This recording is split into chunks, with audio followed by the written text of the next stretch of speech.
Hi there, this is Dr. Evan Osar with the Institute for Integrative Health and Fitness Education. Welcome to this edition of Integrative Movement Insider. And this is part 4 of a 5-part series on working with clients with chronic knee conditions. And I'm wearing my ugly sweater, which is really one of my favorite sweaters. And the Seahawks yesterday got an ugly win on Monday Night Football against the Vikings.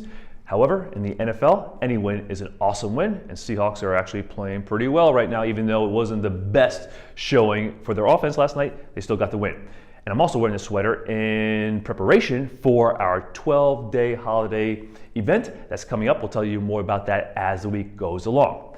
Now, in this series of Integrative Movement Insider, we're discussing working with clients that have chronic knee conditions, like discomfort, tightness, and or osteoarthritic changes of their knee that inhibit them from doing the things or prohibit them from doing the things they need, want, or those activities they love to do.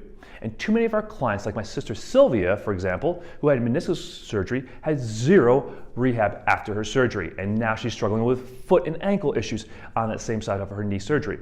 Or my brother-in-law Wayne, that has subluxed or moved his patella out of position because he twisted his knee, got a cortisone injection, and was told to go home and just rest. And he still has knee discomfort, and he's not working out as a result of the knee discomfort. And his orthopedic surgeon said, just go home and rest it, and it'll get better. And it's not getting better a few weeks after he's done that. So there's so many individuals in society, just like my sister Sylvia, just like my brother-in-law Wayne, that have chronic knee conditions and they don't know where to turn for solutions. So that's why I'm so excited to have you join me in this series and to share this information with you, because this is the exact same approach that we use with our clients and patients here in our clinic, and that we teach as part of the Integrative Corrective Exercise Instructor Certification Program, the 3-day program, as well as the Integrative Movement Specialist Certification Program. So I'm sharing with you the 3-step process that we take all our clients and patients through in our clinic, and that form the foundation of the integrative movement system approach to posture and movement. Remember, the first step is you need to assess your client. You have to find out your client's habits for how they're aligning and controlling their hip, knee, ankle, and foot complex, as well as their core as well, but we're focusing on the knee here. And I showed you a very simple assessment to use with your clients in video number 2.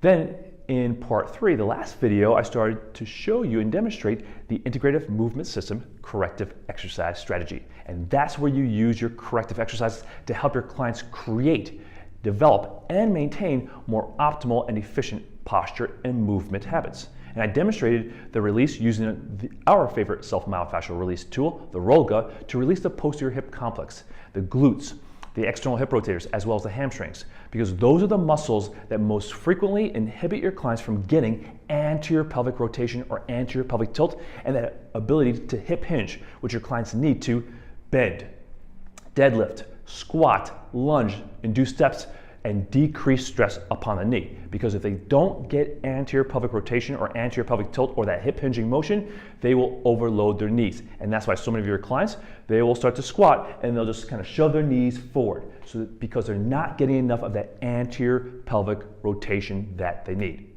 Now, once you've done your self-myofascial release or your manual therapy work to release those posterior hip muscles, now you need to teach them how to functionally lengthen those hamstrings, because those are really the muscles that are stopping them from getting that anterior pelvic rotation. Now, the way many of our clients are stretching their hamstrings, it's actually contributing and perpetuating their tightness, because what they're really doing is overstretching their low back in relationship to their hamstrings. And I'll demonstrate what that looks like next. Here's how a lot of individuals stretch their hamstrings. They wrap the strap around their leg, they try to straighten their knee, and as they straighten their knee, they're going into extension of their head and neck, rounding of the shoulders, and they start pulling that low back off the floor because they don't have the length in their hamstrings. So what we want to do is align the thoracolpelvic cylinder, align and support the head and neck in line with the thoracolpelvic cylinder. Make sure the pelvis stays down and heavy upon the table and or the floor if they're upon the floor.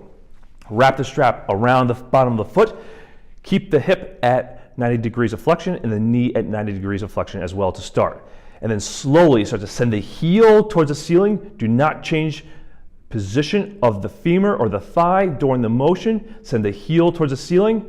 So that way the pelvis stays down upon the floor or table and doesn't raise up where you're stretching more of the low back versus the hamstring. So the client should feel it completely in the hamstring, maybe in the posterior hip complex here as well, which is great. You're keeping the femur down in the socket where it belongs, and you're respecting alignment and control of the thoraco-pelvic cylinder. Do not try to straighten the knee like that, because that just basically pulls them into that extended tight position because you start winding up the sciatic nerve. So again, lengthen the heel towards the ceiling, maintain alignment and control of the thoraco-pelvic cylinder, maintain the pelvis down upon the table and the hip back in the socket, and again, breathe through the release. Again, focusing on sending the heel towards the ceiling so that way you get length in the hamstrings while respecting alignment and control of the thoraco-pelvic cylinder and lumbar spine. Now that you've taught your client how to lengthen their hamstrings while respecting alignment and control of the thoraco-pelvic cylinder and lumbar spine, now you want to teach them how to integrate that into the upright position.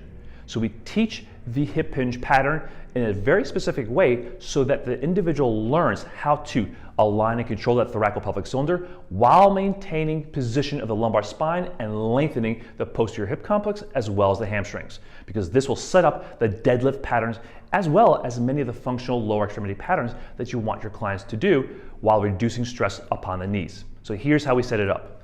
We have our clients stand with their feet just a little bit wider than hip width apart, and then long spine as if they're being pulled up from the backside of the head, neck, and rib cage, so the rib cage is stacked upon the pelvis. Feet are flat on the foot tripods, big toe, small toe, heel, hands go upon the pelvis. The client will breathe in, and as they breathe out, they'll rotate and hinge their pelvis and their entire thoraco-pelvic cylinder over top their femoral heads. They'll breathe in to come back up and breathe out to hinge. They stop when they no longer can feel the pelvis moving. So you can see I stop here, I can keep going if I start flexing my lumbar spine. So I want to stop at the point where my entire thoraco-pelvic cylinder is hinging and there's no change in the cylinder position, especially in that lumbar spine position. So the client should feel it in the hamstrings, through the posterior hip complex, and stay long through the spine and use their breath to facilitate elongation of the hamstrings. Excellent way to reinforce alignment and control of the thoraco-pelvic cylinder and lengthen those hamstrings and posterior hip complex in the upright position and set them up for success as they get into more of their functional patterns. I hope you enjoyed this video and it helped explain how to functionally lengthen the hamstrings and respect alignment and control of the thoraco-pelvic cylinder and especially that lumbar spine. And that's how you get your clients to have better core stability and better hamstring length and to maintain that length so that they can ultimately create better hip hinging or that anterior pelvic rotation.